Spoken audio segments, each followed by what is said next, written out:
सुतारिणी। नमो महावदन कृष्ण प्रेम प्रदायते कृष्ण कृष्ण चैतन्य नामने गौरतिसे नमः। हे कृष्ण करुणा सिंधु दीनबंधु जगतपति गोपीश गोपिका कांत राधा कांत नमस्ते। तप्त कांचन गौरंगी राधे वृंदावनेश्वरी वृषभानु देवी प्रणमामि हरे प्रिये। नीलाचल निवास नित्य परमात्मने बलभद्रं सुभद्रभं जगन्नाथ ते नमः। जय श्री कृष्ण चैतन्य प्रभु नित्यानंद श्री अद्वैत गदाधर शिवासदि गौरभक्त वृंद। हरे कृष्ण कृष्ण कृष्ण हरे हरे हरे राम राम राम हरे हरे। चैतन्य चरितामृत मध्यलीला মহাপ্রভু সন্ন্যাস গ্রহণের পর অদ্বৈত গৃহে প্রসাদ সেবন। শ্লোক নাম্বার 42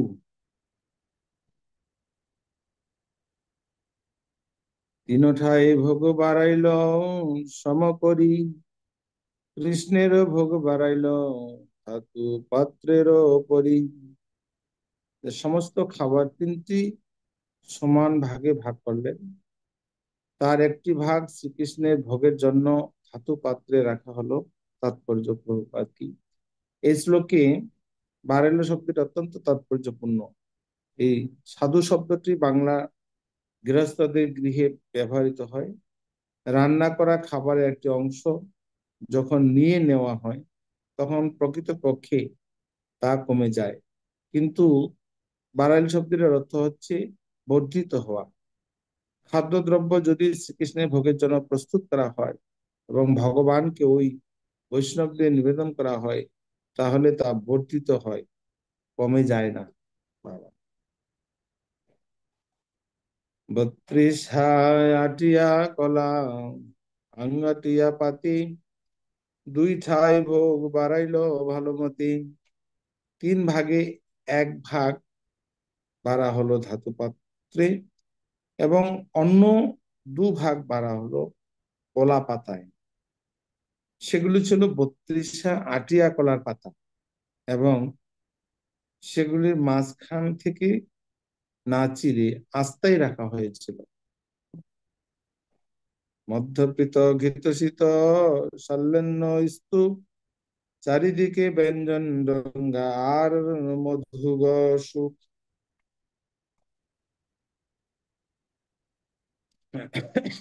শালি ধানের চালের খুব ভালো করে রান্না করে স্তূপ আকারে রাখা হয়েছিল এবং তার মাঝখানে একটি গর্ত করে তাতে ঘি ঢেলে দেওয়া হয়েছিল।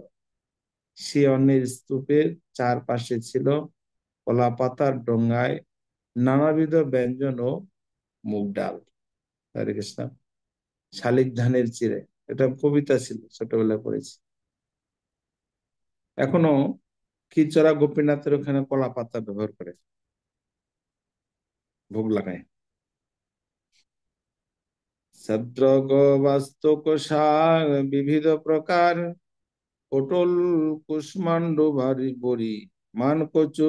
আর বিবিধ ব্যঞ্জনের মধ্যে ছিল পটল, কুমড়ো, মান কচু, আদা কুচি দিয়ে তৈরি স্যালাড স্যালাড এবং বিবিধ প্রকারের শাক। চৈমচি শুকদিয়া সব ফলমূলে অমৃত নিন্দু পঞ্চবিধ তিক্ত ঝালে। দই মরিচ দিয়ে 5 প্রকারের তিত ও ঝালের শুকদ রান্না করা হয়েছিল, যার স্বাদ অমৃতের স্বাদেও হার মানায়।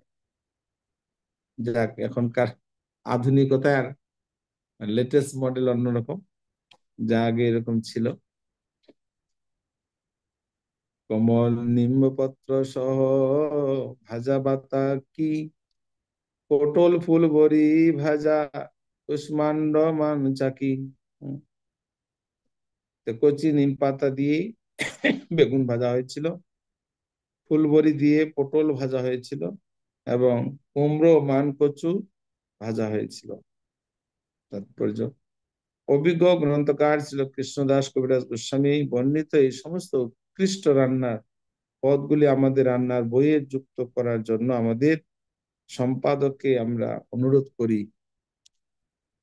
নারিকেল শস্য ছানা সরকা মধুর, মজ্জাগণ্ড দুগ্ধ কুষ্মাণ্ড সকল প্রচুর।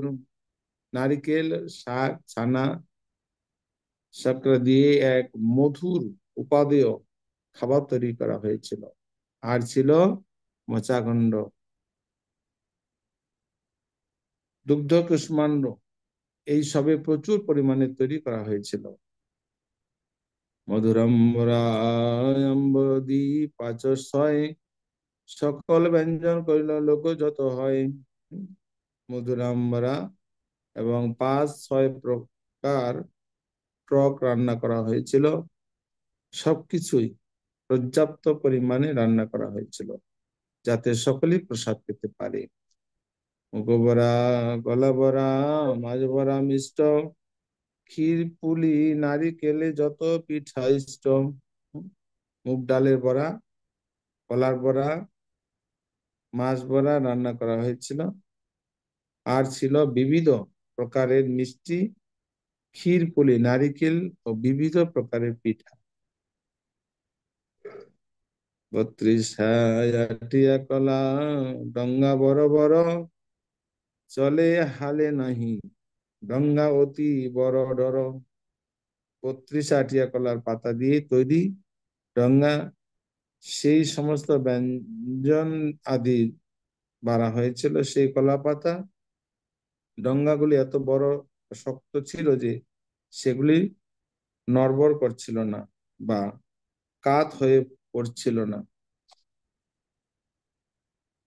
50 ডঙ্গা ব্যঞ্জনে করিয়া, 3 ভোগে পাশে পাশে রাখিল ধরিয়া। 3টি ভোগের চারপাশে 100টি ডঙ্গা বিবিধ ব্যঞ্জনে ভরে রাখা হয়েছিল। সঘৃত পায়েস নব মৃত কুসুন্ডিকা ভরিয়া, 3 পাত্রে ঘনাবত্ত দুগ্ধ রাখিতে ধরিয়া। সেই সমস্ত ব্যঞ্জনের সঙ্গে ছিল ঘৃত মিশ্রিত মিষ্টান্ন, সেগুলি নতুন মাটির পাত্রে রাখা হয়েছিল। আর 3টি পাত্রে খুব ঘন করে জাল দেওয়া দুধ রাখা হয়েছিল। দুগ্ধ চিরা কলায় আর দুগ্ধ লোক লোক কি যতেক করিল তাহা করিতে না সাদা সতী সখী।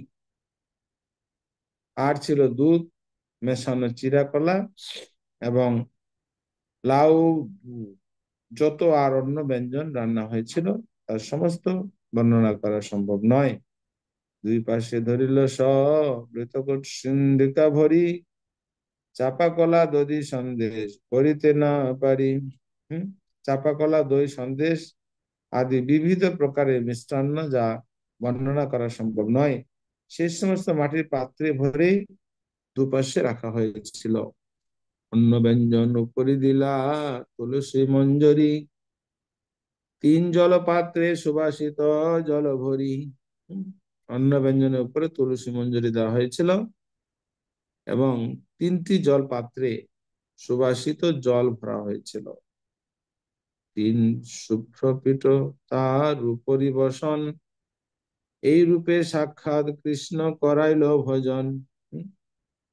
নরম সাদা কাপড় দিয়ে 3টি আসন পাতা হয়েছিল, এইভাবে সাক্ষাৎ শ্রীকৃষ্ণকে ভজন করানো হলো। আরতি কালে 2 প্রভু বোয়াইল, প্রভুর সঙ্গে সবে আদি আরতি দেখিল। এইভাবে ভোগ নিবেদন করার পর ভোগ আরতির সময় অদ্বৈত আচার্য প্রভু চৈতন্য মহাপ্রভু নিত্যানন্দ প্রভুকে ডেকে পাঠালেন এবং 2 প্রভুর সঙ্গে সকলে এসে আরতি দেখলেন। আরতি করিয়া কৃষ্ণে করাইল শয়ন, আচার্য শ্রী প্রভু তবে করিলা নিবেদন। আরতির পর শ্রীকৃষ্ণ শয়ন দেওয়া হলো। তারপর অদ্বৈত আচার্য প্রভু এসে চৈতন্য মহাপ্রভুকে বলল, গৃহের ভিতর প্রভু করুণ গমন, দুই ভাই আইলা তবে করিতে ভজন। প্রভু অনুগ্রহ করে গৃহের ভিতরে আসুন। তখন দুই ভাই চৈতন্য মহাপ্রভু ও নিত্যানন্দ প্রভুর প্রসাদ সেবন করতে এলেন। মুকুন্দ হরি যায়, দুই প্রভু বইল, সর হাতে দুইজন কহিতে লাগিল। চৈতন্য মহাপ্রভু নিত্যানন্দ প্রভুকে তখন মুকুন্দ ও হরিদাসকে তাদের সঙ্গে আসতে বললেন, কিন্তু মুকুন্দ ও হরিদাস উভয় করজোরে তাদের বললেন। মুকুন্দ কহে, মোর কিছু কৃত নাহি সরে, পাছে মই প্রসাদ পামু, তুমি যাও ঘরে। হুম? মুকুন্দ বললেন, হে প্রভু, আমার এখন কিছু কৃত বাকি রয়েছে, আমি পরে আর প্রসাদ গ্রহণ করব, এখন আপনারা ঘরে যান। হরিদাস কহে, মই পাপিষ্ঠ অধম, বাহিরে এক মুষ্টি পাচ্ছে করিম ভজন। হুম? হরিদাস ঠাকুর বললেন, আমি অত্যন্ত পাপিষ্ঠ ও অধম, আমি পরে বাইরে দাঁড়িয়ে এক মুষ্টি প্রসাদ গ্রহণ করব। হিন্দু এবং মুসলমানরা যদি হুম বন্ধুর মতো একত্রে বাস করতেন, কিন্তু তবুও তাদের মধ্যে বৈশিষ্ট্য সূচক স্বতন্ত্র ছিল। মুসলমানদের জবন বলে মনে করা হতো এবং তাদের খেতে ডাকা হলে খাবার দেওয়া হতো বাড়ির বাইরে। চৈতন্য মহাপ্রভু এবং নিত্যানন্দ প্রভু যদিও হরিদাস ঠাকুরকে তাদের সঙ্গে প্রসাদ গ্রহণ করতে আহ্বান করেছিলেন, কিন্তু অত্যন্ত বিনয়ের সঙ্গে হরিদাস ঠাকুর বলেছিলেন, আমি বাড়ির বাইরে এক মুষ্ট প্রসাদ পাবো। যদিও হরিদাস ঠাকুর ছিলেন একজন অতি উত্তম বৈষ্ণব, যাকে অদ্বৈত আচার্য প্রভু, নিত্যানন্দ প্রভু ও চৈতন্য মহাপ্রভু স্বীকৃতি দান করেছিলেন, তবুও সমাজের শান্তি ব্যাহত না করার জন্য তিনি মুসলমান রূপেই নিজেকে হিন্দু সমাজ থেকে দূরে রেখেছিলেন। তাই তিনি প্রস্তাব করেছিলেন যে তিনি বাড়ির বাইরে প্রসাদ পাবেন। যদিও তিনি ছিলেন অন্য সমস্ত মহান বৈষ্ণবদের সমপর্যায়ভুক্ত মহাত্মা, তবুও তিনি নিজেকে পাপিষ্ঠ বলে, অধম বলে বিবেচনা করেছিলেন। পারমার্থিক মার্গে অতি উন্নত হওয়া সত্ত্বেও বৈষ্ণবরা অত্যন্ত দীন ও বিনীত ভাব প্রদর্শন করেন। দুই প্রভু লইয়া আচার্য গেলা ভিতর ঘরে, প্রসাদ দেখিয়া প্রভু আনন্দ অন্তরে। নিত্যানন্দ চৈতন্য মহাপ্রভুকে অদ্বৈত আচার্য প্রভুর ঘরের ভিতরে গেলেন। প্রসাদের আয়োজন দেখে দুই প্রভু, বিশেষ করে চৈতন্য মহাপ্রভু অত্যন্ত আনন্দিত হলেন। চৈতন্য প্রভু আনন্দিত হয়েছিলেন কেননা অনেক রকমের খাদ্যদ্রব্য খুব সুন্দরভাবে রান্না করে শ্রীকৃষ্ণকে নিবেদন করা হয়েছিল। প্রকৃতপক্ষে সব রকমের ভোগ শ্রীকৃষ্ণের জন্যই রান্না করা হয়, মানুষদের জন্য নয়। কিন্তু ভক্তরা মহা আনন্দে শ্রীকৃষ্ণকে নিবেদন সেই সকল দ্রব্য প্রসাদ রূপে গ্রহণ করেন।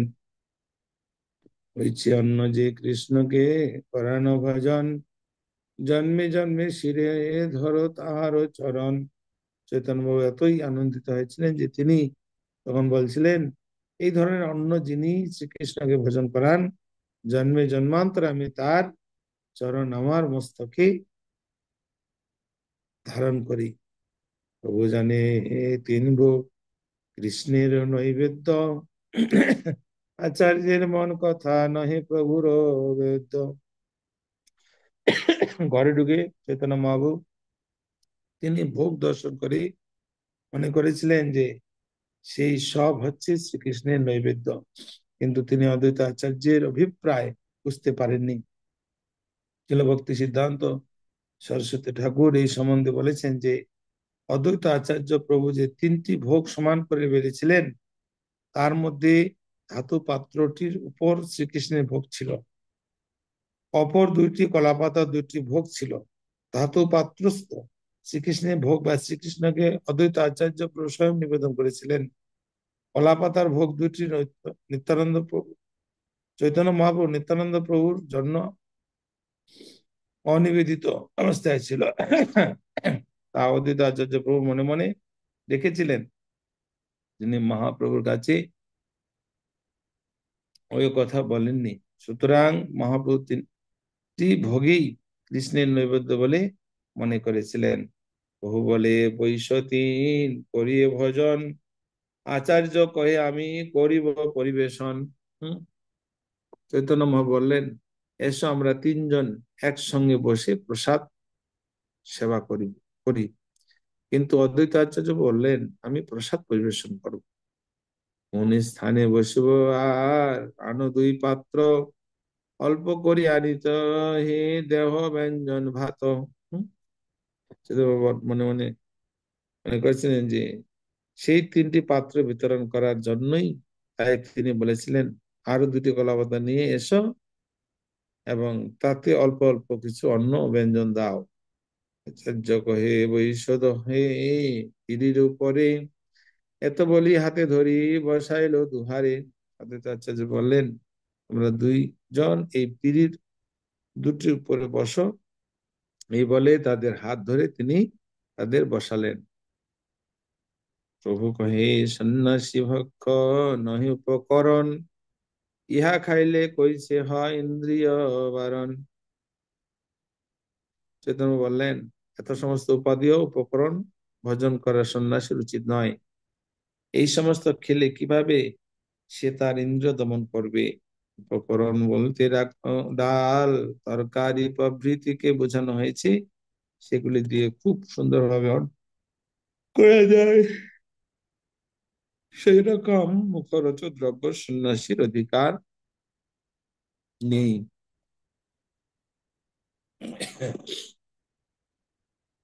ইন্দ্রিয় বস্তু সেবন ভোগ প্রবৃত্তি প্রবল হয়। সেই জন্য চৈতন্য মহাপ্রভু সন্ন্যাসীদের অত্যন্ত উপাদেয় খাদ্য গ্রহণ করতে নিষেধ করেছেন। কেননা বৈষ্ণব সম্প্রদায়ের আদর্শ হচ্ছে বৈরাগ্য বিদ্যা। তাই চৈতন্য মহাপ্রভু রঘুনাথ দাস গোস্বামীকে উপদেশ দিয়েছিলেন, ভালো না খাইবে আর ভালো না পড়িবে। এইভাবে তিনি সন্ন্যাসীর আদর্শ নির্ধারণ করে গেছেন। ভগবত ভক্ত কৃষ্ণ প্রসাদ ব্যতীত অন্য কিছু গ্রহণ করেন না। অর্থবান গৃহস্থরা অত্যন্ত মুখরোচক উত্তম উত্তম উত্তম দ্রব্য শ্রীকৃষ্ণ এবং নিবেদন করে থাকেন।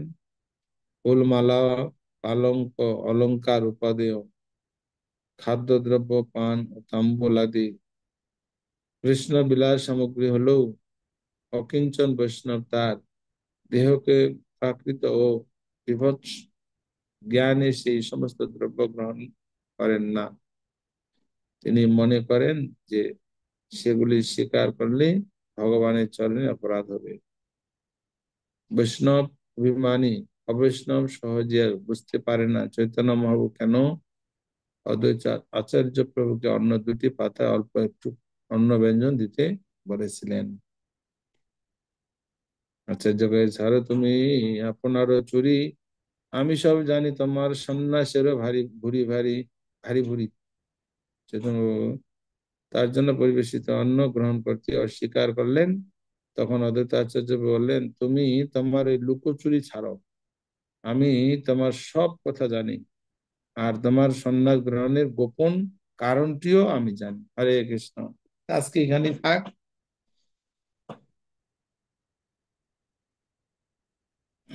তো ধন্যবাদ প্রভু। কোনো প্রশ্ন হরে কৃষ্ণ। থাকলে আপনার হ্যান্ড রেজ করতে পারেন।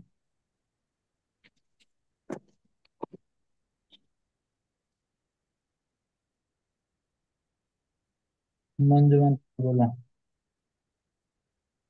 মিট করে দেবেন।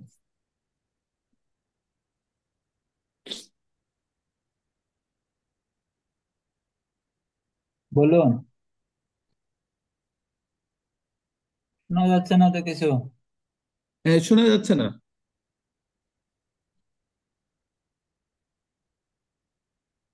আপনার অডিও বন্ধ আছে মনে হয়। মিট তো করছেন, মোবাইলের ভলিউমটা বাড়ান। সাউন্ডটা বাড়াবে। Sound- না, সাউন্ড আসে না।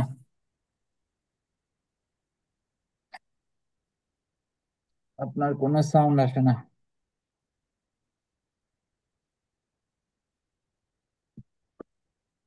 আর প্রশ্ন তো নাই মনে হয়, কেউ হ্যান্ড রাইজ করছে না, মাথা দিতে শোনা যাচ্ছে না। তাহলে আমরা এখানে আজকে বৈষ্ণবী প্রণীতি জ্ঞাপন করে বিশ্রামে যাব। আমাদের পরম পূজ্য এই প্রচার কার্যক্রম নির্বিঘ্ন হয়ে আবার ফিরে এসে আমাদের প্রতিদিন চেতনা চরিতামৃত শ্রবণ করাতে পারে। মহারাজ সহ সবার কল্যাণের জন্য আমরা একবার নেতাদার প্রভু নেতৃত্বে হরিনামের মাধ্যমে প্রার্থনা নিবেদন করবো।